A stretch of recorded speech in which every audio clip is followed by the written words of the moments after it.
Hello everyone, कैसे हैं आप लोग। और आज का ये वीडियो मेरा चलते चलते बनेगा क्योंकि हम लोग आए हैं नीचे पर, मैं और ईशा। तो ईशा नीचे आई है और रोज़ नीचे आएगी और मैं ट्राई करूँगी कि रोज़ एक वीडियो पोस्ट करूँ। जब मैं नीचे आऊँगी तो मैं आपके साथ शेयर करूँगी बहुत सारी बातें और ट्राई करूँगी कि जो आप कमेंट्स करते हैं उनके रिप्लाई कर सकूँ। तो कुछ साउंड्स आपको आसपास की सुनाई पड़ेंगे क्योंकि मैं बाहर हूँ। ऑब्वियसली बहुत क्लियर वीडियो नहीं आएगा, बट फिर भी। तो ईशा का बहुत सारी चीज़ें कंट्रोल हो गई हैं, लाइक मेल्टडाउन एंड एवरीथिंग, सब चीज़ें कंट्रोल्ड हैं। बट एक चीज़ है जो आज भी मुझे बहुत बॉदर करती है और जो कर रही है वो है बाल का टच करना। जो इसका थोड़ा सा है कि वो अपने आप को काम करने के लिए बालों को टच करती है। मैंने बहुत सारी एक्सरसाइजेस करी हैं बट कहीं ना कहीं मैं उस पर अभी भी स्ट्रगल कर रही हूँ। उसे जब भी मौका मिलता है वो ट्राई करती है। क्या हुआ? चप्पल उतर गई है तो नीचे उतर करके पहनो, पहन लो। कुछ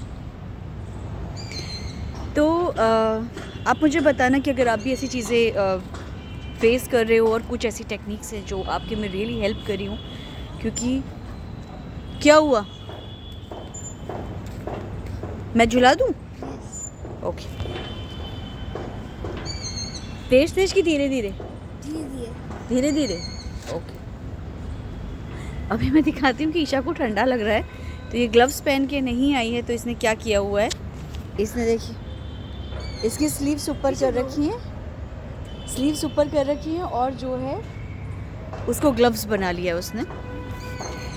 तो ईशा का जो टेक्टाइल है वो अभी मुझे ऐसा लग रहा है टेक्टाइल भी हो सकता है या फिर वो उसका कामिंग थेरेपी या स्ट्रिमिंग भी हो सकती है। आई रियली डोंट नो कि क्या चल रहा है। मैं सारी एक्सरसाइजेस दे रही हूँ और मैंने दोबारा से स्टार्ट किया है कि मैं उसकी इन चीज़ों पे और ज़्यादा अच्छे ढंग से काम कर सकूँ।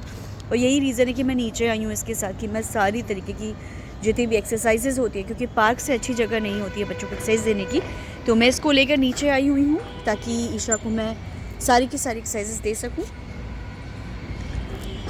ईशा का भी सेंसरी प्रोफाइल बहुत ज़्यादा हिला हुआ है। मैं आपको बताती हूँ, मैं एक बुक रीड करती हूँ जो बहुत ही अच्छी है सेंसरी को लेकर के। मैं आपके साथ उसका लिंक शेयर करूँगी और आप वो ऑर्डर कर सकते हैं। वो बहुत हेल्प करती है बच्चों में। तो मेरी वो रियली हर जगह पर उसने मुझे बहुत हेल्प किया है। आई एम अगेन स्टक, तो मैं अभी उस बुक की हेल्प ले रही हूँ और नहीं हो पाएगा मैं झुलाऊँगी ईशा। और अगर नहीं हो पाएगा तो मैं आपके साथ, तो मैं ओटी ऑक्यूपेशनल थेरेपिस्ट के पास जाऊँगी। तो अभी मैं देखती हूँ कि अगर उस बुक की हेल्प से मैं ईशा पे काम कर पाती हूँ, तो अगर चीज़ें इम्प्रूव हो पाती हैं तो। अच्छा, नेक्स्ट जो मुझे बात करनी थी कि ईशा के बारे में। ईशा का जो सेंसरी ओवरलोड है वो अपनी जगह पर है और जो स्पीच है वो अपनी जगह पर है। स्पीच बहुत ही ज़्यादा इम्प्रूव्ड हो गई है। इतने डिफ़िकल्ट वर्ड्स यूज़ करती है ईशा कि मैं कई बार सरप्राइज हो जाती कि ईशा, हाँ, मैं राउंड एंड राउंड करवा रही हूँ। तो मैं कई बार बहुत ही हैप्पी हो जाती हूँ। बट सेंसरी प्रोफाइल अपनी जगह पर है, उसमें वो स्ट्रगल करती है और कर रही है। डेली मैं आपके साथ बहुत सारी बातें करूँगी इसी टाइम पर जब मैं नीचे से पार्क लेकर आऊँगी, क्योंकि ये एक ऐसा टाइम होता है जब मैं आपके साथ रियली बातें कर सकती हूँ। तो जिस दिन मेरा वीडियो नहीं आएगा आप समझ लीजिएगा कि मैं नीचे नहीं जा पाई हूँ और मैं अपने ही घर में अभी बंद हो गई हूँ।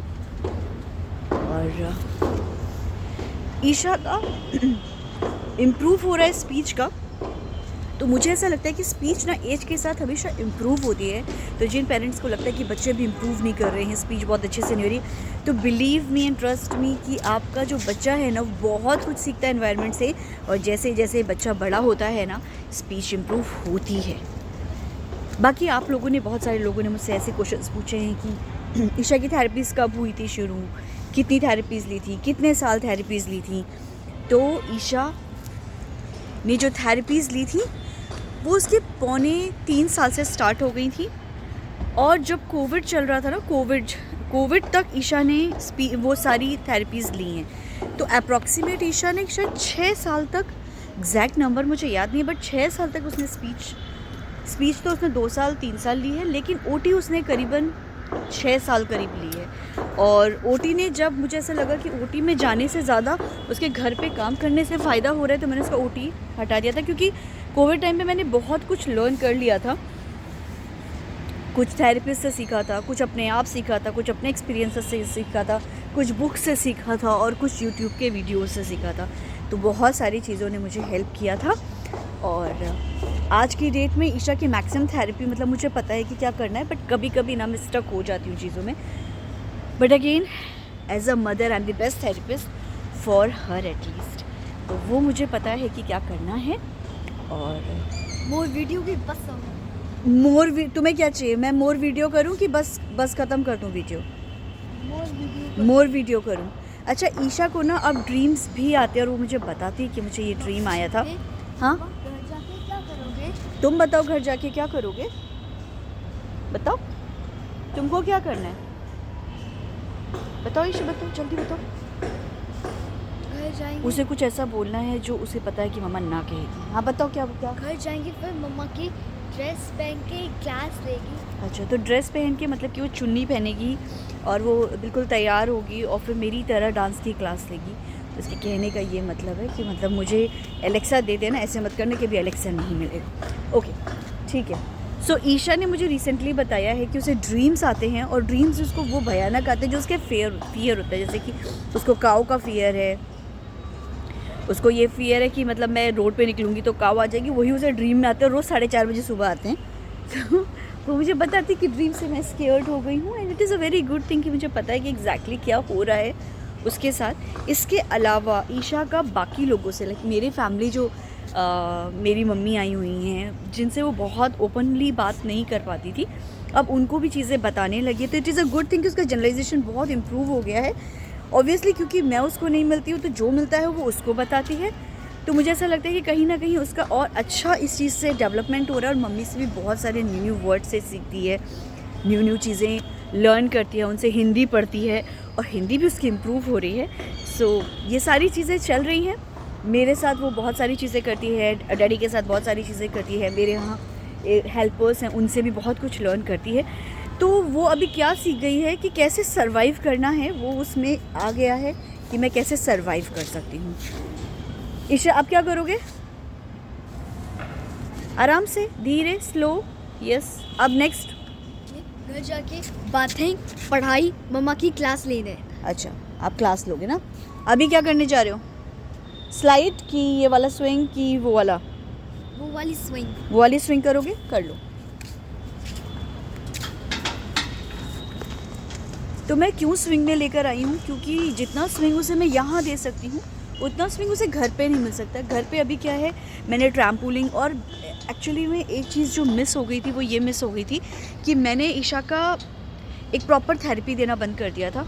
अब मैंने फिर से स्टार्ट किया है, मतलब रियली बहुत सारी थेरेपीज़, क्योंकि ईशा का जो नाइट रूटीन है ना वो थोड़ा सा गड़बड़ हो गया है। और उसका रीज़न ये है कि मेरा रूटीन गड़बड़ हो गया, तो उसका रूटीन ऑब्वियसली इम्पैक्ट हो रहा है और उसे रेस्टलेस लेग्स बहुत ज़्यादा हो रहे हैं।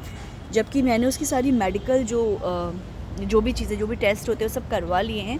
D3 उसका कम निकला था बट उसे काफ़ी डोजेस मिल चुकी हैं। तो आई थिंक D3 की वजह से उसको रेस्टलेस लेग्स नहीं हो रहे हैं। हाँ, वीकनेस पे डेफिनेटली बहुत इम्प्रूवमेंट है। ये सब चीज़ें पे भी काम हो रहा है। मुझे ऐसा लगता है कि अगर ईशा को मैं और ज़्यादा एक्सपोजर दूंगी तो शायद ईशा और अच्छे से इम्प्रूव करेगी। तो अब हम लोग मोस्टली थोड़ी देर में घर निकलेंगे। तो आज के लिए इतना, हम फिर मिलेंगे, बाय।